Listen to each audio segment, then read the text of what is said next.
Joining us now for War Brief and the review of some of the headlines of today's newspapers from around the world is Adefemi Akinsanya.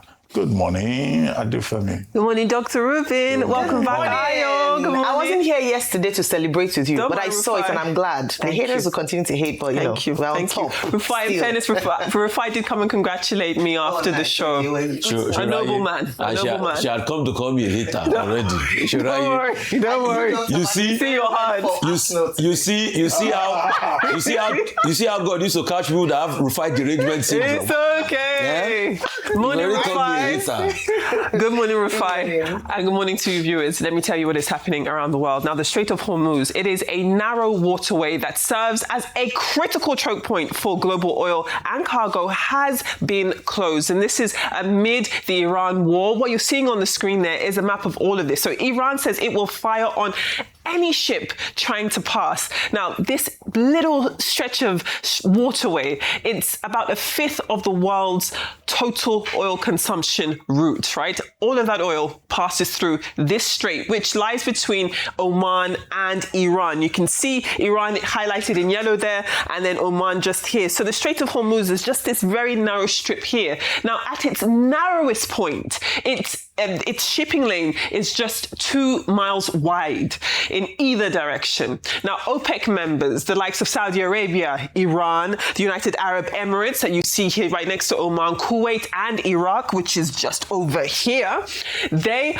are all going to be affected by this because most of their crude goes through the strait to essentially around the world, but definitely to Asia, for example, and then all the way around the world. Now, the impact clearly is currently and will continue to be significant and will be felt around the world. This is what we mean when we say that war in any part of the world does have ramifications for everyone else. Now, moving on, Iran has continued its missile and drone attacks across the Middle East. We are now into day 4 of this war, and that's as the US embassy in the Saudi Arabian capital of Riyadh has been hit by at least 2 drones. So we are hearing reports that 2 additional drones had been also hit in that area, causing a limited fire. At this point, we have not heard of any casualties as yet. Now, US President Donald Trump has warned a big wave of attacks is coming towards Iran. Now, earlier, Trump, who was participating in a Medal of Honor ceremony at the White House, provided this update on Operation Epic Fury and clarified what the US objectives actually are. Let's take a listen. This was our last best chance to strike what we're doing right now and eliminate the intolerable threats posed by this sick and sinister regime. And they are indeed sick and sinister. Our objectives are clear. First, we're destroying Iran's missile capabilities, and you see that happening on an hourly basis, and their capacity to produce brand new ones, and pretty good ones they make. Second, we're annihilating their navy. We've knocked out already 10 ships.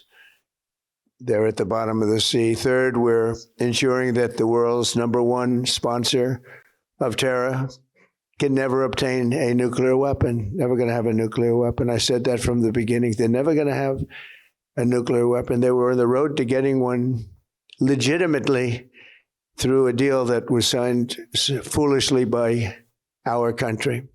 And finally, we're ensuring that the Iranian regime cannot continue to arm, fund, and direct terrorist armies outside of their borders. And we thought we had a deal, but then they backed out, and they came back, and we thought we had a deal, and they backed out. I said, you can't deal with these people. You got to do it the right way. The right way. Well, the death toll has risen to at least 6 US troops now being killed since the start of the war. Now, the US president has conceded that that number is likely to increase. Meanwhile, US Secretary of State Marco Rubio has hit back at criticism over the Trump administration's failure to notify all members of US Congress. Let's take a listen to what he had to say. Well, we did. We notified Congress. I mean, we notified the Gang of Eight. We notified congressional leadership.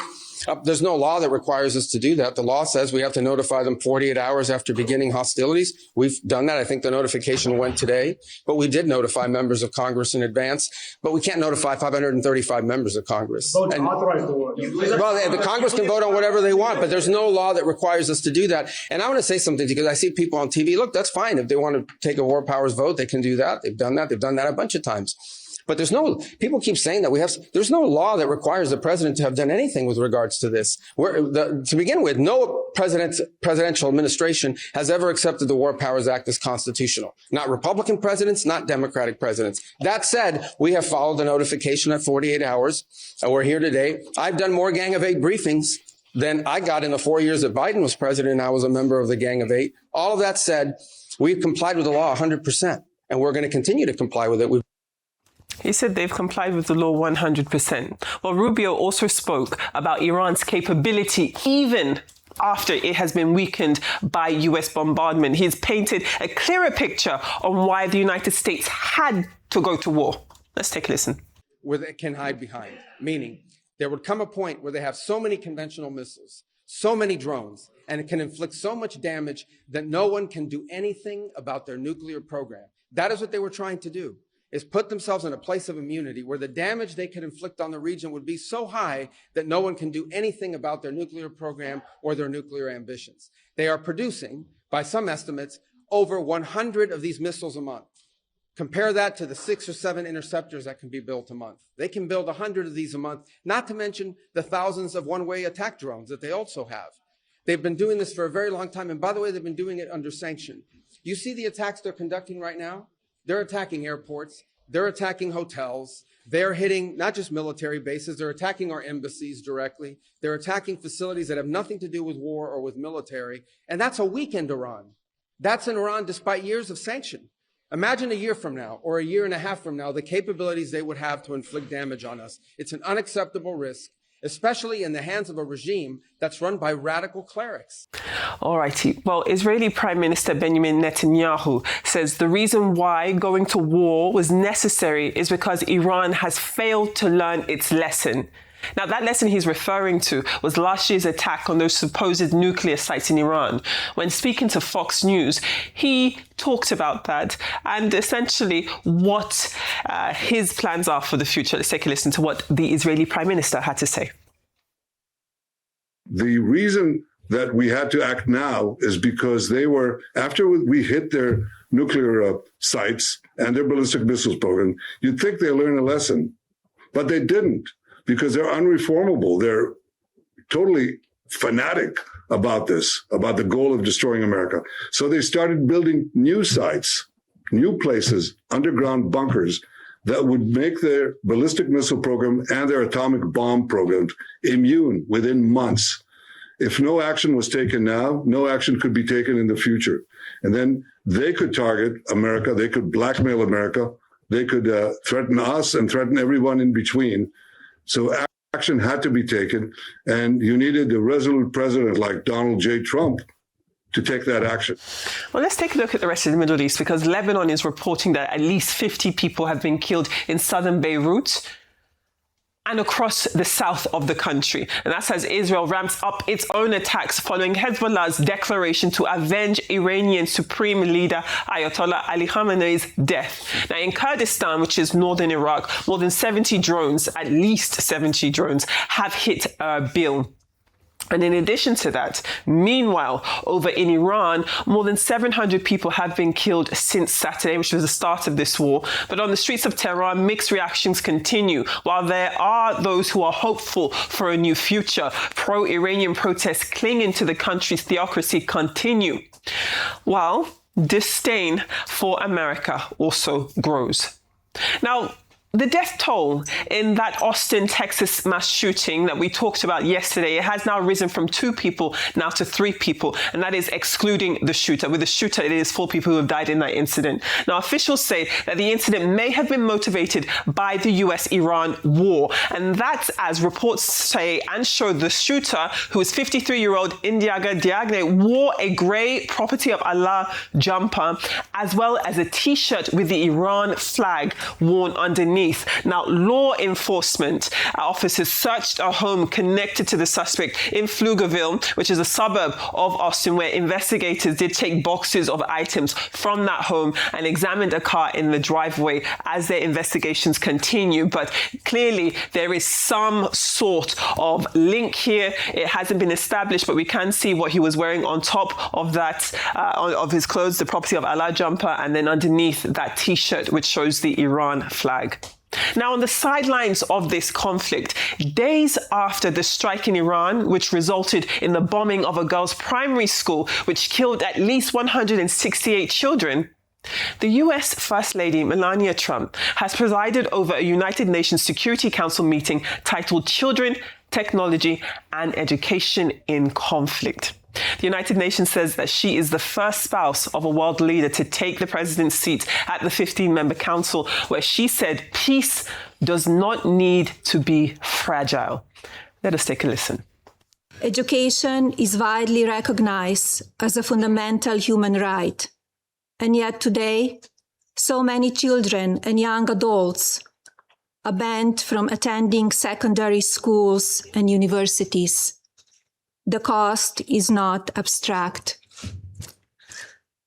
Collectively, your mission to maintain security while upholding the responsibility of preventing conflict during times of both war and peace is significant, must be applied evenly, and should never be carried out lightly. Peace does not need to be fragile.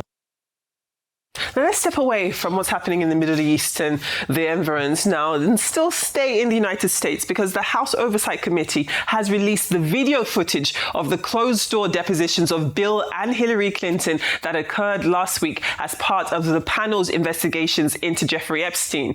Now let's take a look at some highlights featuring the former Secretary of State, Hillary Clinton.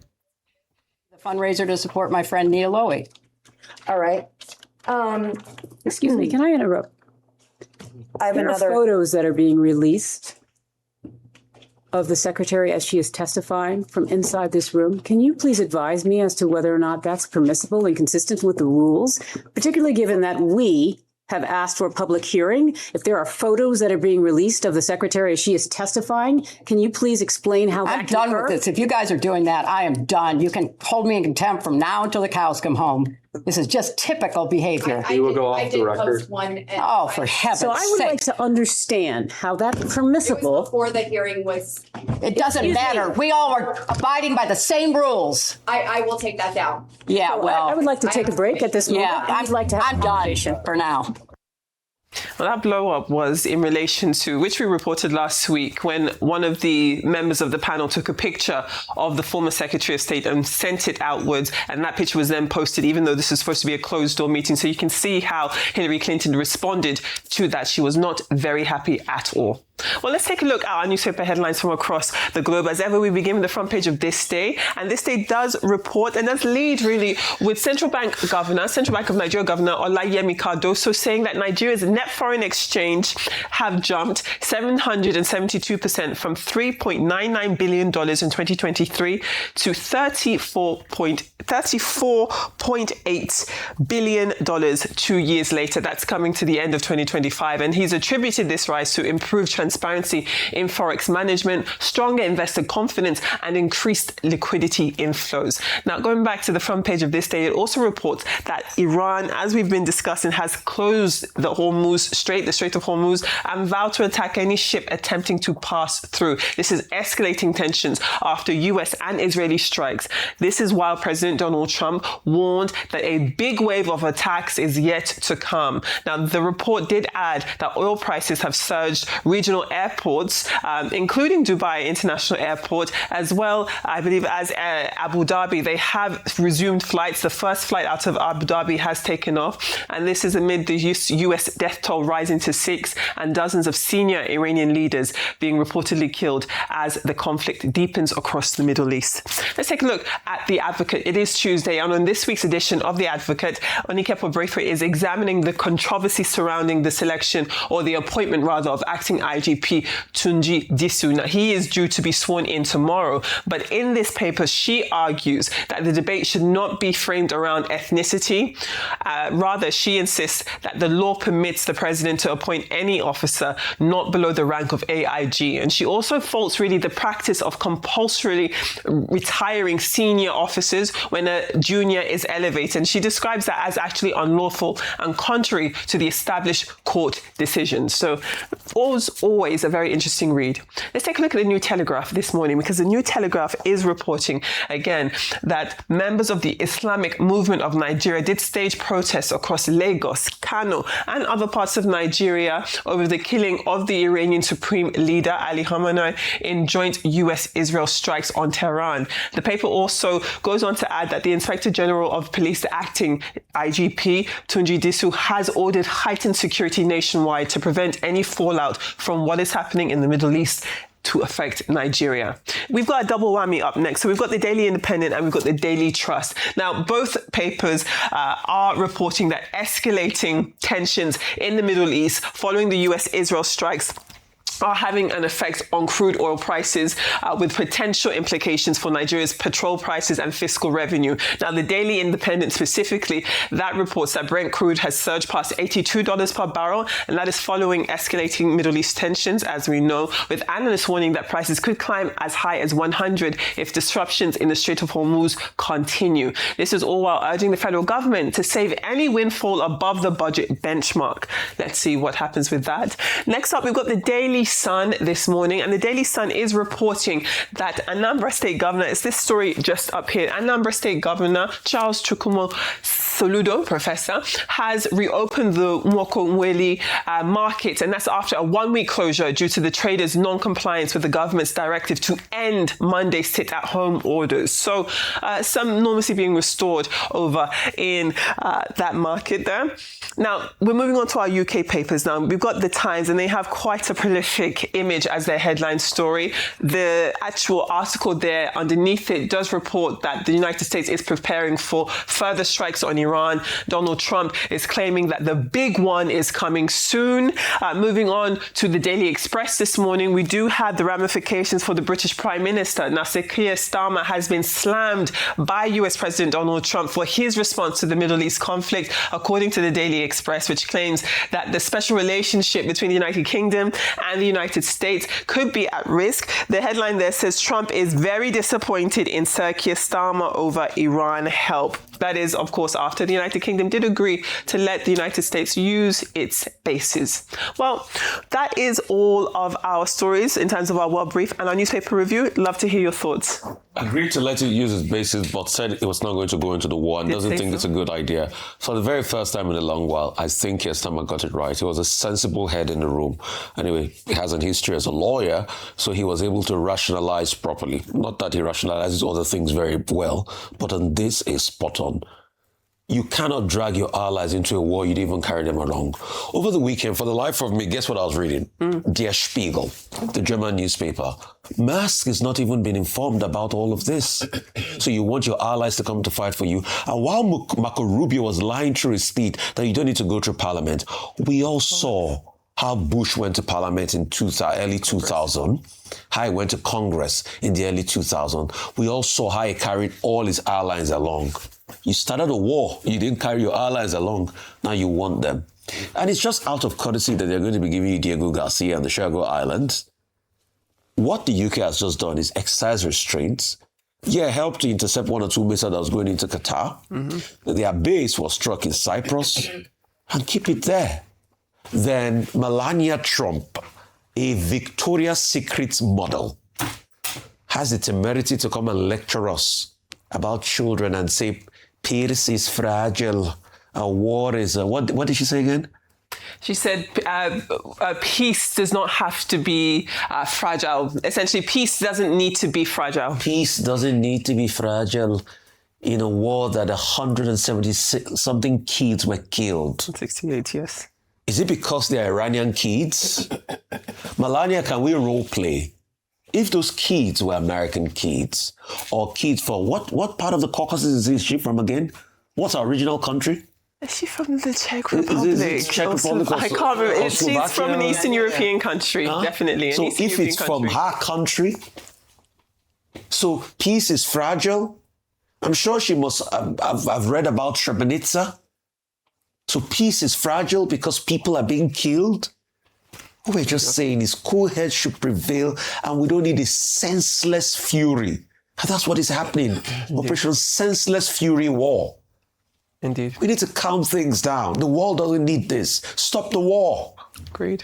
All right. Okay. So in all of this, countries' responses, just looking at a chart of how countries have responded to protect their citizens in this country. And one of the first things that's come to mind is an opportunity for us to evaluate Nigeria's response to protect citizens who are trapped in these areas. Now, if you look at statistics available, we have thousands of Nigerians who live in Iran and a lot more who live in the Middle East region, Dubai, whether for work, Saudi Arabia, and the like. A quick look at the Nigerian Ministry of Foreign Affairs website. They released a statement with a travel advisory caution, just saying and giving some hints to Nigerians who live in this region. But I think it's also an opportunity because when it comes to the protection of citizens in other countries, especially when conflicts like this arise suddenly, it's important to be anticipatory rather than reactive. Mm-hmm. And what we don't want to hear in the future is, how Nigerians are stranded, not enough. We have almost to say some time to evaluate that. So what are other countries doing? The US, Europe, who many countries have said were not informed before America and Israel struck in Iran, but they've taking concerted efforts to protect and immediately evacuate their citizens from these countries. And so one of the things is, number one, do we have a register of the number of people, of Nigerians who live in this country? Mm-hmm. If we don't, it's an opportunity for us to advocate for that, because one of the responsibilities of government is to protect their citizens, whether home or abroad. That's why we have embassies. So number one is, do we have a register? Number two is that has the embassy been in continuous... That's why I want to just use the opportunity, because we must talk about this. Other countries are being proactive. Mm-hmm. Number two is that what is the line of action for the Nigerian embassies there to keep in touch and continue to communicate with Nigerians who live abroad.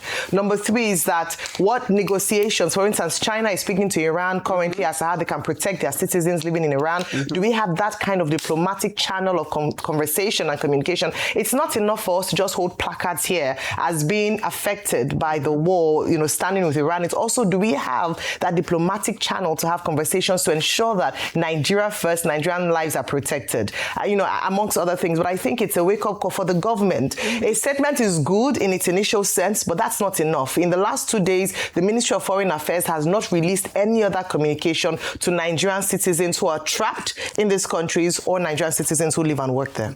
Thank you. Well, the missions, the Nigerian mission in many of those countries are probably not even aware of the presence of some Nigerians. Of course, yeah. Many Nigerians abroad don't even bother to declare their presence to the Nigerian mission. So there's also the individual part of it. But two things very quickly.